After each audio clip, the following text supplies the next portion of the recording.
નમસ્કાર નમસ્કાર નમસ્કાર વિદ્યાર્થી મિત્રો, કેમ છો બધા? મજામાં ને? આપણી પોતાની યુટ્યુબ ચેનલ ઓશન જ્ઞાનલયમાં હું ધાર્મિક ઘિનૈયા આપનું હાર્દિક હાર્દિક હાર્દિક સ્વાગત કરું છું. વિદ્યાર્થી મિત્રો, તમારા માટે લઈને આવેલો છું આજે પેપર નંબર 4 નું પેપર સોલ્યુશન, એ પણ સેક્શન એ અને બી નું. આપણે પેપર 1, 2 અને 3 નું પેપર સોલ્યુશન સેક્શન એ બી નું મૂકી દીધું છે. વિદ્યાર્થી મિત્રો, હવે આવે છે પેપર નંબર 4 એનો સેક્શન એ અને બી નું સોલ્યુશન. જોઈએ શું કહે છે કે ભાઈ સંપૂર્ણ બેરોજગારી નું પ્રમાણ કયા વર્ષની વય જૂથની વ્યક્તિઓમાં વધારે જોવા મળે છે? સંપૂર્ણ બેરોજગારી હોય તો 15 થી 25 વર્ષની જે વ્યક્તિઓ હોય એમાં વધારે જોવા મળે. કેટલા વર્ષની વ્યક્તિ? 15 થી 25 વર્ષની વ્યક્તિ. ત્યાર પછી બીજું, કયા પ્રકારની બેરોજગારીની ઉત્પાદકતા લગભગ શૂન્ય હોય છે? તો કે પ્રચ્છન્ન બેરોજગારી. જો પ્રચ્છન્ન બેરોજગારીની જગ્યાએ તમને કયા કયા શબ્દ આપી શકે? છુપી બેરોજગારી આપી શકે તમને, અથવા ગુપ્ત બેરોજગારી પણ આપી શકે, યાદ રાખજો, અથવા અદ્રશ્ય બેરોજગારી આપી શકે, અથવા ગર્ભિત બેરોજગારી, કોઈ પણ શબ્દ તમને આપી શકે. તો કે જે પ્રચ્છન્ન બેરોજગાર હોય એની સીમાંત ઉત્પાદકતા બાળકો કેવી હોય છે? શૂન્ય હોય છે. કેવી હોય છે? શૂન્ય. ત્રીજું, સાદા મોબાઈલ ફોનના સ્થાને સ્માર્ટ મોબાઈલ ફોન. હવે સિમ્પલ લોજિક છે બાળકો. સાદો મોબાઈલ ફોન એટલે જૂની ટેકનોલોજી. સ્માર્ટફોન એટલે કેવી ટેકનોલોજી? નવી ટેકનોલોજી. તો સાદા મોબાઈલ ફોનના સ્થાને સ્માર્ટફોન આવી ગયા, તો જૂની ટેકનોલોજીના સ્થાને નવી ટેકનોલોજી આવી. એના કારણે કયા પ્રકારની બેરોજગારી સર્જે? તો એક જ આવે, ઘર્ષણજન્ય. કઈ આવે? ઘર્ષણજન્ય. જોઈ લ્યો, ઘર્ષણજન્ય બેરોજગારી. ચોથું, ભગવતી સમિતિ કઈ સમસ્યાના અભ્યાસ માટે રચાઈ હતી? તો ભગવતી સમિતિ છે એ બેરોજગારીની સમસ્યા માટે રચાઈ હતી. કઈ સમસ્યા માટે? બેરોજગારીની સમસ્યા માટે. પાંચમું, કોને માપવા માટે લોરેન્જ વક્રનો ઉપયોગ થાય છે? તો કે સાપેક્ષ ગરીબીને માપવા માટે લોરેન્જ વક્રનો ઉપયોગ થાય. હવે લોરેન્જ વક્રની જગ્યાએ તમને એમ પણ આપી શકે, કોને માપવા માટે ગીની ગુણોત્તરનો ઉપયોગ થાય છે? કોને માપવા માટે આવકની અસમાનતાનો ઉપયોગ થાય છે, અથવા આવકના જૂથોનો ઉપયોગ થાય છે? તો કે સાપેક્ષ ગરીબી માપવા માટે. કેવી ગરીબી? સાપેક્ષ ગરીબી માપવા માટે. ત્યાર પછી નેક્સ્ટ, કે ગરીબી રેખા નક્કી કરવા માટે કેલેરીના વપરાશ માટે જરૂરી ખર્ચ ઉપરાંત શિક્ષણ અને સ્વાસ્થ્ય માટેના કયા પ્રકારનો ખર્ચનો ઉપયોગ થાય છે? કેલેરી વપરાશ. તો કઈ સમિતિ એવી હતી એનો ઉપયોગ કોણે કર્યો? કેલેરીના વપરાશ માટે જરૂરી ખર્ચ ઉપરાંત શિક્ષણ ને સ્વાસ્થ્ય માટેના ખર્ચનો સમાવેશ કોણે કર્યો? તો એક છે પ્રોફેસર સુરેશ તેંડુલકર. પ્રોફેસર સુરેશ તેંડુલકર. ચાલો, તેંડુલકર સમિતિ અથવા સુરેશ તેંડુલકરની સમિતિ તો પણ ચાલે. કયા નિર્દેશકનો સમાવેશ ગરીબીના નિર્દેશકમાં થતો નથી? રહેઠાણનો થાય છે, પીવાના પાણીનો થાય છે, ઔદ્યોગિક રોજગારીનો ઊંચો દર. બસ આ જ જવાબ આપણો. વીજળીનો પણ થાય છે. તો કયો શું આવશે જવાબ? ઔદ્યોગિક રોજગારીનો ઊંચો દર. ત્યાર પછી આઠમો, શિક્ષિત બેરોજગારોને મદદ કરવાના હેતુથી કઈ યોજના અમલમાં આવી છે? શિક્ષિત બેરોજગાર. Integrated rural development, supply improvement toolkit, rural artisans, development of women and childrens ને પ્રધાનમંત્રી રોજગાર યોજના. શિક્ષિત બેરોજગાર તો પ્રધાનમંત્રી રોજગાર યોજના, PMRY, એટલે કે પ્રધાનમંત્રી રોજગાર યોજના. ચાલો, ત્યાર પછી કયા પ્રકારની થાપણો પર બેંક સૌથી વધુ વ્યાજ ચૂકવે છે? તો એ આવશે મુદ્દતી થાપણ, અથવા ને કહેવાય લાંબા ગાળાની થાપણ.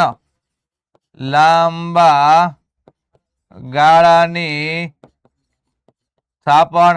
અથવા આને કહેવાય એફડી, અથવા તમને એમ પૂછે કયા પ્રકારની બેંક ઉપર થાપણ ઉપર બેંક વ્યાજ આપતી નથી, વ્યાજ આપતી નથી, આવો સવાલ પૂછાય તો આવશે ચાલુ ખાતાની થાપણો, ચાલુ ખાતાની થાપણો.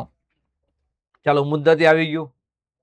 બાળકો પ્રશ્નપત્ર અને સોલ્યુશનની પીડીએફ મેળવવા માટે આજે જ ડાઉનલોડ કરો ઓશિયન જ્ઞાન લાઈવની એપ. હા, પેપર સોલ્યુશન માટે સ્કેન કરો. તમારે કયા વિષયનું જોઈએ છે એ વિષયનું સ્કેન કરી મેળવી લેવાનું છે. અને બ્રહ્માસ્ત્ર બેચમાં જોડાવવું હોય કે પછી બીજી કોઈ પણ પ્રકારની વિશેષ માહિતી જોતી હોય તો આપણો એક સંપર્ક નંબર છે, હેલ્પલાઇન નંબર છે 70 46 22 22 54. એના ઉપર તમે સંપર્ક કરીને પ્રાપ્ત કરી શકો છો. 10મું, વેપારી બેંકની શાખ સર્જનની પ્રવૃત્તિ વધે. યાદ રાખજો, શાખ સર્જનની પ્રવૃત્તિ વધે એટલે નાણાંનો પુરવઠો શું થાય? વધે. તો શું થશે? વધારો થાય છે. ચાલો ઓકે, વધારો થાય છે. બીજું, ધારો કે પ્રાથમિક થાપણ 1000, પ્રાથમિક થાપણ 1000, રોકડ અનામતનું પ્રમાણ 10%. પ્રાથમિક થાપણ કેટલી? તો કે 1000, રોકડ અનામતનું પ્રમાણ કેટલું? તો કે 10%. તો કેટલા નાણાંનું સર્જન થાય? સૂત્ર છે, કેવું સૂત્ર છે? આવું કે ભાઈ પ્રાથમિક થાપણ એને ગુણ્યા 1 રોકડ અનામતનું પ્રમાણ. તો ચાલો પ્રાથમિક થાપણ કેટલી કીધી છે? 1000 કીધી છે. તો 1000 એને ગુણ્યા 1/10%. ટકા મારે કાઢવા હોય તો 1000 એને ગુણ્યા 1/10/100.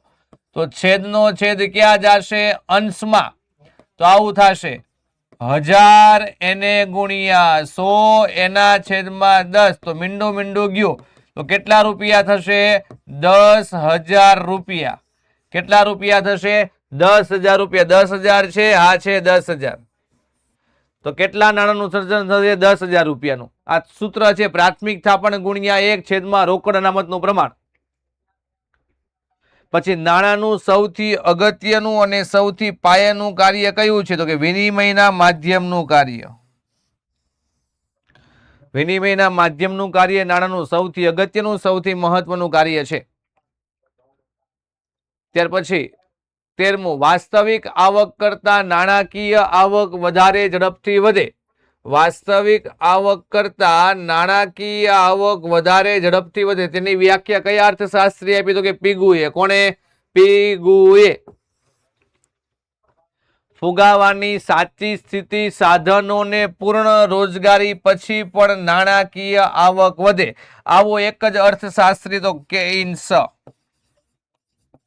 આવી વ્યાખ્યા, અટપટી વ્યાખ્યા વિદ્યાર્થીને અટવાડે એવી આપે. ફુગાવાની સાચી સ્થિતિ સાધનોને પૂર્ણ રોજગારી પછી પણ વધતી ભાવ સપાટી ફુગાવો છે, તો વધતી નાણાકીય આવક. કોણ છે? કેઇન્સ.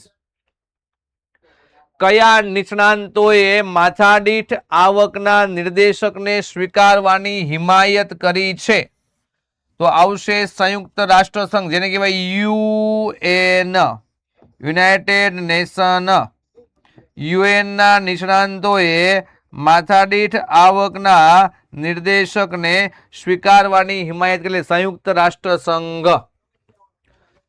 ત્યાર પછી નેક્સ્ટ લઈએ, માનવ વિકાસ આંકના નિર્દેશકને બીજી કઈ રીતે રજૂ કરી શકાય?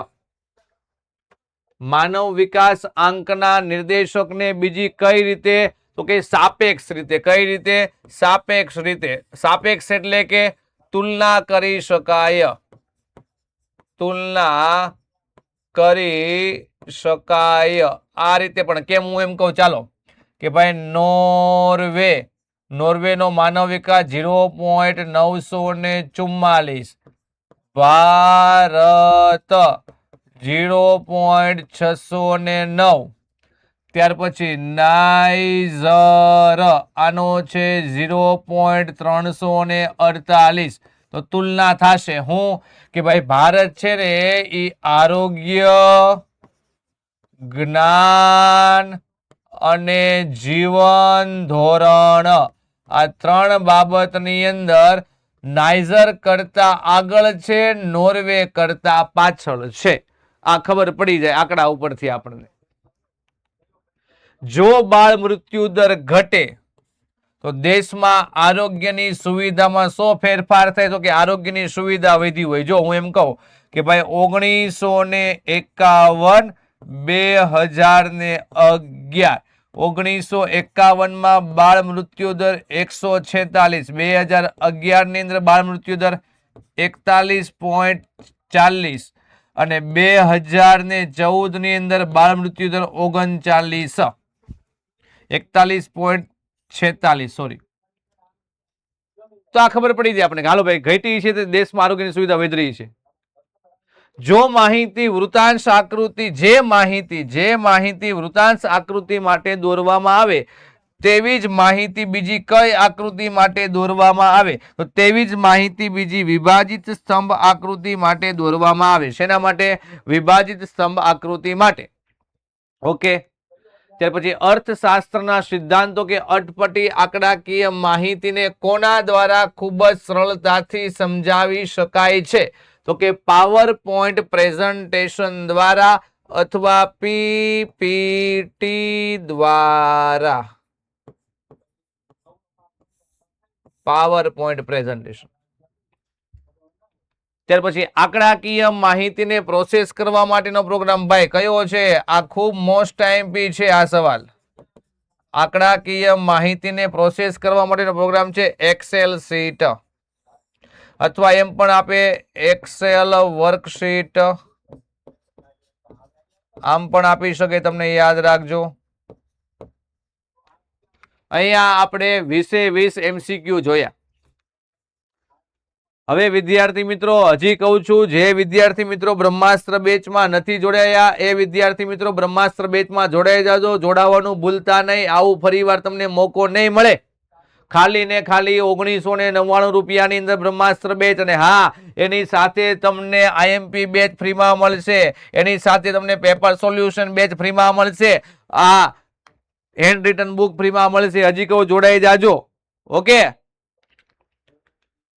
ત્યાર પછી સેક્શન બી 21 નંબરનો સવાલ, DUGJY દીનદયાળ ઉપાધ્યાય ગ્રામ જ્યોતિ યોજનાનો મુખ્ય ઉદ્દેશ કયો છે? તો કે ગામડાના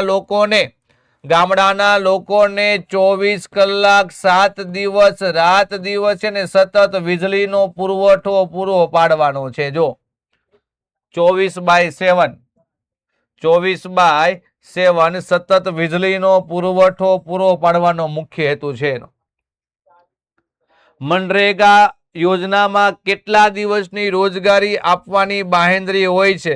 તો કે આની અંદર 100 દિવસની રોજગારી આપવાની બાહેંધરી હોય છે. કેટલા દિવસની? 100 દિવસની. જો વિશ્વ બેંકના મત પ્રમાણે સાક્ષર કોને કહેવાય? તો કે ભાઈ 15 વર્ષ કે તેનાથી મોટી ઉંમરનો વ્યક્તિ હોય. કેટલા વર્ષનો?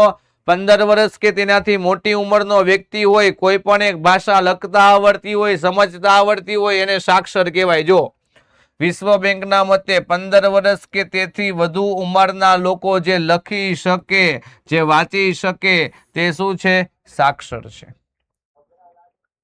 ગરીબી રેખા એટલે શું? તો કે જીવન જરૂરી ચીજ વસ્તુઓ અને સેવાઓને ખરીદવા માટે આપણી જીવન જરૂરી 5 વસ્તુ છે: અન્ન, વસ્ત્ર, આવાસ, આરોગ્ય, શિક્ષણ. આ 5 જીવન જરૂરી ચીજ વસ્તુ છે, સેવા છે ને ખરીદવા માટે નક્કી કરવામાં આવેલી આવક અને ખર્ચની લઘુત્તમ સપાટી એટલે ગરીબી રેખા. જો ખરીદવા માટે નક્કી કરવામાં આવેલી આવક અને ખર્ચની લઘુત્તમ સપાટી એટલે કઈ રેખા? ગરીબી રેખા. પછી CORE નું પૂરું નામ આપો. Centralise online real time exchange. Centralised online real time exchange.